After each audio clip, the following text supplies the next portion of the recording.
Olá, Scaler, seja bem-vindo. Agora a gente vai para a parte de JavaScript e vocês vão aprender um pouquinho de JavaScript do que a gente já tem falado, tá bom? Então vamos lá. Sem perder muito tempo e investindo mais tempo, seguimos. Espera aí. Beleza, vamos para o JavaScript então. Deixa eu criar um novo arquivo. Lembrem-se, o JavaScript eu estou usando o Node na versão 16.20. Façam a instalação. Se vocês tiverem dúvida, mandem mensagem para a gente, beleza? Então vamos lá. Programa 1 tipos.js. Olha, o JavaScript é o .js, é a extensão do JavaScript, certo? Então vamos lá. E aqui eu vou mudar, né? Programa 3, para não ficar com o mesmo nome. Beleza. Então, beleza. Vamos seguindo. Como que eu faço variável? Como que eu declaro variável? Se vocês se recordarem, variável no Ruby ou Python, a gente não coloca nada na frente, certo?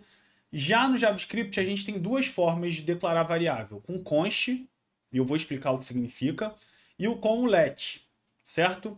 Const significa constante. Algo que é constante, gente, a gente utiliza, por exemplo, pi. Qual é o valor de pi? 3.14, um exemplo. Isso não muda. Se eu tentar fazer uma manipulação, eu vou mostrar para vocês, vai ser mais fácil. Beleza, o let a gente pode também declarar. Então, o let eu vou colocar idade, 25 anos. Altura, mesma coisa, 1.75. Então, inteiro, ponto flutuante. Beleza? A constante é o seguinte. Vamos lá. Eu consigo chegar e fazer assim, ó. Pi.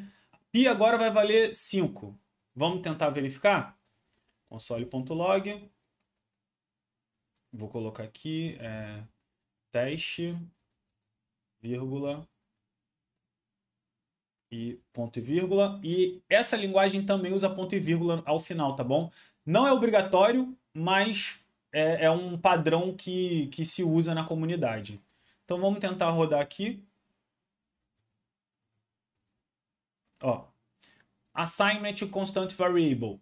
Constante não pode ser... Opa, peraí. Também fiz errado aqui. Deixa eu colocar aqui. Beleza. Mas mesmo assim vai dar erro, tá? Só quero mostrar para vocês. Vamos executar, ó. Ele já me deu um erro. É bom a gente sempre ler, tá? Ó, aqui ele lista, tipo, a linha... Ó, quando vocês visualizarem, algo que é muito importante desde já, lembre-se do troubleshooting. Sempre olhar o erro e pensar, beleza, aqui me deu um path, lembra, é o programa que realmente eu estou usando, .js, 2.4. O que significa esse 2.4? Se eu olhar para a linha 4, ele já me apontou aqui onde está o erro. Ó. Ele fala aqui também, ó. E ele está falando e ele está apontando aqui dizendo que esse igual é um assignment. Ele está atribuindo um valor para essa variável. Para essa variável, perdão. A constante variable é uma constante. Constante você não muda valor. A partir do momento que você dita que ela é uma constante, depois do código você não pode mais alterar esse valor, certo? Então, em qualquer linguagem a gente cria constantes em maiúsculo.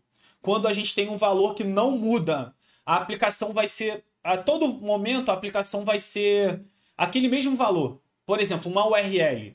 Uma URL não fica mudando o tempo todo, é sempre a mesma URL. Então a gente coloca como uma constante. Por exemplo, mas o que é definido? O valor de pi, por exemplo, a gente não fica definindo o tempo todo. E aí depende da regra de negócio, certo? Então compreenda isso. Agora, se eu vier aqui e alterar, por exemplo, let pi é igual a 5 e vier aqui, ó, vou colocar o console aqui, vou duplicar esse console, vou colocar agora pi valendo 3.14. Vamos verificar? Primeiro ele tem que aparecer 5, teste 1, e no teste 2 ele tem que aparecer 3.15, 3.14, ó. Teste 1, 5, então ele funcionou, porque eu usei o let. Isso é a forma como o JavaScript funciona. No Ruby, a gente tem algumas técnicas para freezar, a gente pode botar um ponto freeze, assim, um ponto freeze.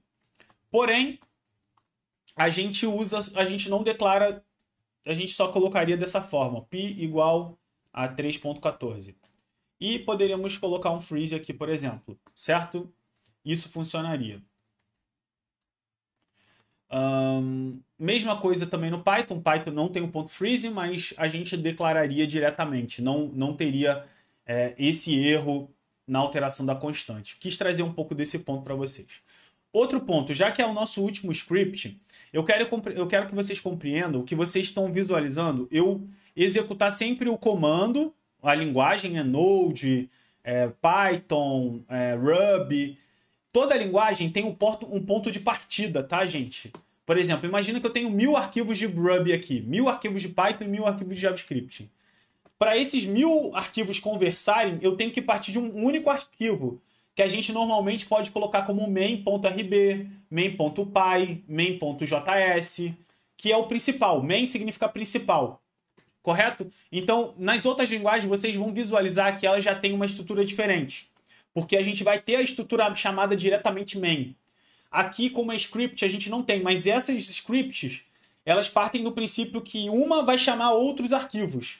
Por isso que a gente pode ter muitos arquivos, certo? Levem isso em consideração. Beleza, continuando. Então aqui eu vou executar, vou salvar e vamos voltar aqui para explicar. Então, vou agora falar sobre os tipos, os outros tipos, né? Let is true igual a true. Aqui eu esqueci de colocar, tá? Aqui. Let, eu vou explicar, tá? Let nome igual a Alice. Let letra igual a A. Então vamos lá. Lembra do que eu falei que camel case? Existem outros tipos, né? Aqui a gente usa o camel case. Lembra do que eu falei de cada linguagem é uma forma diferente? Então aqui no Ruby é snake case. No JavaScript a gente usa dessa forma aqui. O Python a gente utiliza também a gente pode usar de outras formas também, se eu não me engano. Vamos ver aqui como que o Python usa.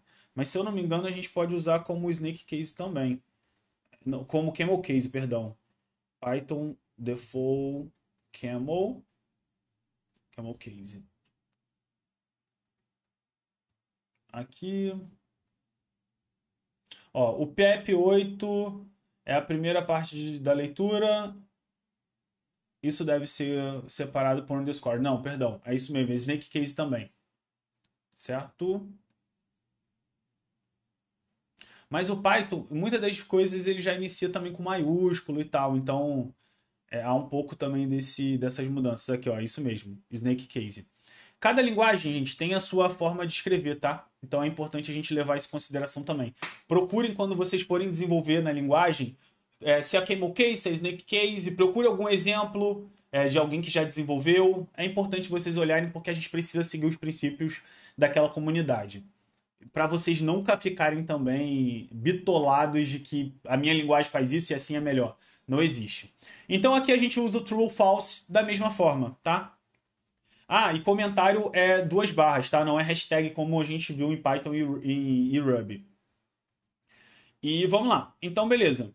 Aqui a gente utilizaria, por exemplo, um false, caso fosse falso também, certo? Então, vamos lá. Ao invés de print, a gente usa o console.log, tá, gente? Então, tipos de dados. Tipos básicos ou primitivos.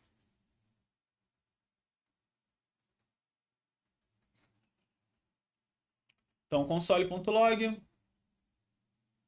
Aí, lembra do que eu havia falado sobre interpolação? Aqui é um template string, certo?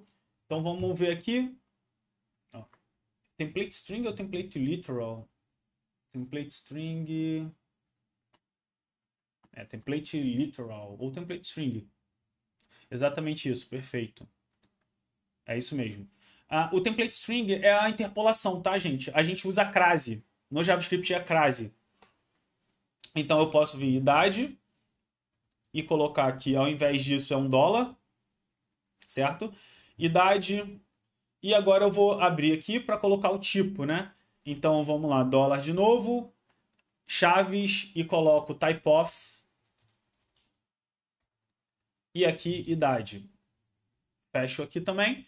Para os outros a mesma coisa. Aqui eu botei errado, altura. Então aqui eu coloco a altura. Aqui eu vou colocar verdadeiro ou falso. Vou colocar aqui a mesma coisa. Aqui o nome, mesma coisa. Eu só estou duplicando para a gente poder ganhar tempo, tá? Mas eu acho que é mais prudente vocês irem escrevendo, porque conforme vamos escrevendo, a gente vai aprendendo também e vai gravando. Isso é importante. Nome, então vou duplicar aqui a mesma coisa. Letra. Beleza. Então vamos rodar aqui por enquanto. A gente ainda vai falar sobre, ó, aqui ele já disse, é o tipo string A, string B, string nome, perdão, verdadeiro ou falso, boolean, true, altura, number. Então aqui ele já não tem essa separação dos tipos ali, né? Esse float e tudo mais. Ele trata tudo como número. O JavaScript, gente, ele tem uma camada que se chama, a gente pode adicionar, né? TypeScript. TypeScript, que a gente pode adicionar, que aí a gente consegue fazer ele ter aqui as páginas e tal. É bem interessante também. É bem legal assim a gente utilizar o TypeScript também. Ajuda bastante na questão dos erros e tudo mais. Certo? Tem como a gente colocar interface. Vocês vão aprender com orientação a objeto sobre isso. Fiquem seguros. Beleza. Então agora vamos falar sobre array. A estrutura de listas do array. Então, mesmo princípio. Aqui eu vou colocar idades igual let. Então, se eu quero alterar, eu coloco assim. Se eu não quero, eu deixo como let, tá? Então, vamos lá. 23, 52, 62. E aqui, gente, aquele princípio de array dinâmico, a gente vai ainda falar isso porque as outras linguagens têm esse conceito. Essa linguagem não tem esse conceito. Então, aqui a gente poderia fazer um push. Como que eu adiciono mais elementos aqui a idades? Eu só venho aqui, idades.push. Eu quero, sei lá, adicionar 12 anos, um exemplo. Então, eu vou mostrar aqui para vocês primeiro como que aqui, arrays. Então, vou colocar aqui console.log /n array list. Vou colocar o array list. Vou colocar aqui agora um console.log.array. O template literal. Vou colocar aqui. Vou colocar idades. Lista, array, list, idades. E vou fechar aqui. E posso vir aqui também e colocar o type of. Aqui. Type of. Idade. Aqui. Certo? Idades, na verdade. E aí, eu vou copiar isso aqui. Depois, ó, ele primeiro precisa aparecer esses valores e depois com o push ele vai adicionar. O push, gente, sempre... Isso é uma estrutura de pilha, uma estrutura de dados. Então, o push sempre insere no final, certo? O primeiro a entrar é o primeiro a sair. Beleza? First in, first out. First in, primeiro a entrar. First out, primeiro a sair. Vocês vão conhecer isso também, relaxem. Então, beleza. É um pouco dessa estrutura, vamos rodar aqui para ver se funciona. Ó, funcionou. 23, 52, 62. Vocês podem verificar que a estrutura de lista é um objeto, certo? Então, isso também a gente precisa sempre ir olhando, entendendo, porque cada linguagem vai estruturando isso de uma nomenclatura. Aqui, ele se torna um objeto porque o JavaScript, gente, ele foi construído de uma maneira um pouco evoluindo conforme a web evoluindo. Então, muitas das coisas, os conceitos foram sendo agregados a um tempo de execução. Vocês vão ouvir muito falar do ECMAScript, que é da onde vem o JavaScript, que é a especificação. Então, essa é a especificação do JavaScript. Vocês vão ouvir bastante sobre isso. E é isso. E eles vão evoluindo essas especificações conforme o tempo também. Então, vale entender, vale ir compreendendo, porque assim, todo mundo trabalha com JavaScript um dia na vida, tá? Mesmo os back-ends que acham que não vão tocar em front-end, isso não é uma verdade. Beleza? Então, beleza.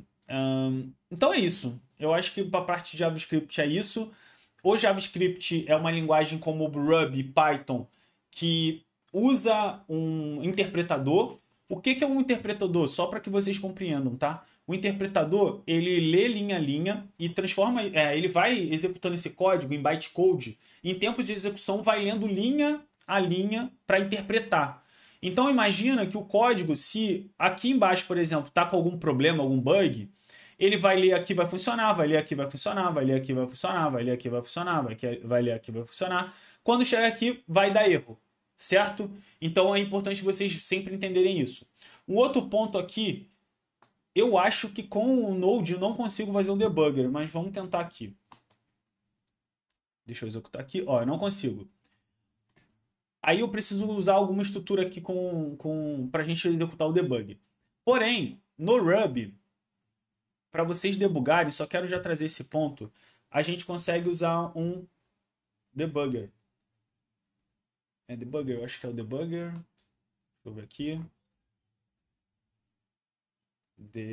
Programa 1. Bug, acho que é bug.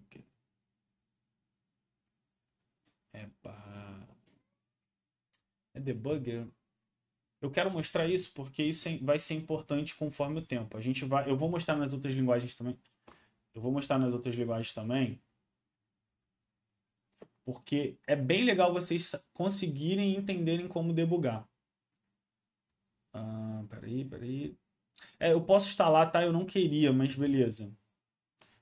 Que aí eu precisaria fazer o seguinte, eu preciso dar um require. Eu já tenho essa gem instalada globalmente, tá? Try. Essa gem globalmente, eu faço um gem install aqui, ó. Copio e colo do Enter, ele vai fazer instalação global. Quando eu instalo aqui, ele instala globalmente para o meu sistema operacional inteiro usar. Se eu instalo dentro de um documento, de um gem file, por exemplo, eu só estou instalando localmente. Então, só dentro dessa pasta que vai existir aqui essa biblioteca, tá? Se eu não me engano, eu acho que eu já tenho. Deixa eu ver aqui. Bunding, try. Deixa eu executar. Já tenho, ó. Então, o debug é a forma com que eu posso entrar num terminal interativo e posso, por exemplo, ver o que está saindo da letra, que é uma variável. Eu só posso, isso é importante para vocês entenderem, eu só posso ver coisas de cima, porque olha a setinha. Eu coloquei o Bunding Pry aqui, então daqui para baixo não foi interpretado, então não existe, certo? Então eu consigo ver a altura, eu consigo ver tudo, menos aqui essa parte de baixo, tá? Cada linguagem tem o seu debugger, certo? E a gente vai passar por esses debuggers também. Então é isso. Espero que vocês tenham compreendido e tenham visto como funciona em JavaScript o que a gente está estudando. JavaScript é muito parecido também. A diferença, vocês estão vendo que os scripts têm diferenças bem pequenas. Mas a gente está falando de paradigmas bem próximos. O Ruby é uma linguagem que pega o melhor de todos os mundos, porque foi uma linguagem mais recente. Golang é bem mais recente. E pega esse melhor dos mundos e vai tentando fazer isso para a gente ler em inglês, de forma natural. Eu vou sempre explicar para vocês em Ruby, mas eu quero trazer contexto de outras linguagens, porque eu quero que vocês saiam daqui não sendo escravos da linguagem, mas sendo pessoas que são críticas o suficiente para poder fazer um teste para Java, ser independente o suficiente para poder desenvolver em C, em Ruby, em Python, e eu quero agora seguir para IA. Cara, tá tudo bem, você só vai fazer uma migração fácil de carreira. Fácil entre aspas, porque vocês vão ter que estudar. Mas é um pouco do meu recado, beleza? Aqui vocês vão sair como engenheiros de softwares de verdade. Então é isso, meus queridos. Muito obrigado. Eu desejo um ótimo dia, uma ótima noite, em que momento você esteja me assistindo. Nos vemos em breve. Valeu! Valeu!